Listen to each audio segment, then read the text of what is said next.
he expected to enjoy his food. The solution was brilliantly simple, and involved putting a cow on each and every table. Nothing happens at the start of service until one of the diners, curious as to whether what they see before them on the table is a Swiss take on a salt shaker or pepper grinder, picks up their cow. When they tilt it to look underneath, it lets out a mournful moo. Diners often laugh in surprise. Then, within a few moments, the dining room erupts into a chorus of mooing cows, and the restaurant is full of chortling diners. The mood has been lifted, and that is when the first course comes out from the kitchen. This wonderfully intuitive mental palate cleanser is far more effective than any acidic sorbet, the traditional means of cleansing the palate, at enhancing the diner's enjoyment of the food to come.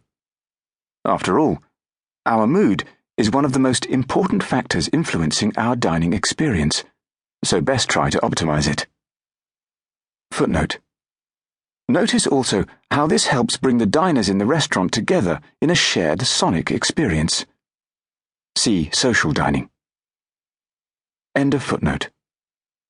It turns out that modernist chefs are especially interested in the new sciences of eating, what I will here call gastrophysics.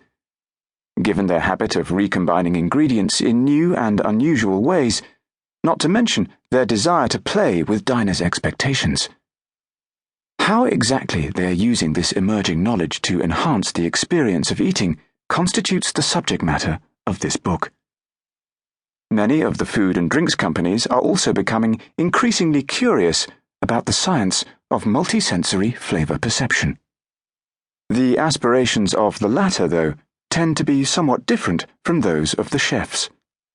Their hope is that the new gastrophysics insights may help them to use the so-called tricks of the mind in order to reduce some of the unhealthy ingredients in their branded food products without having to compromise on taste. Gastrophysics, the new sciences of eating. Many factors influence our experience of food and drink, whether we are eating something as simple as a luscious ripe peach or a fancy dish at one of the world's top restaurants. However, none of the existing approaches provides a complete answer as to why food tastes the way it does and why we crave some dishes but not others. After all, the focus of modernist cuisine is primarily on food and its preparation, often described as the new science of the kitchen. Sensory science, meanwhile, tells us about people's perception of the sensory attributes of what they eat and drink in the lab, how sweet the taste, how intense the flavor, how much they like the dish. And then there is neurogastronomy, basically the study of how the brain processes sensory information relating to flavor.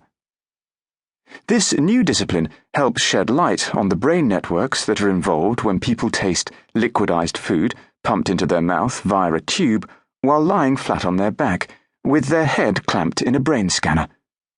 Do I have any volunteers?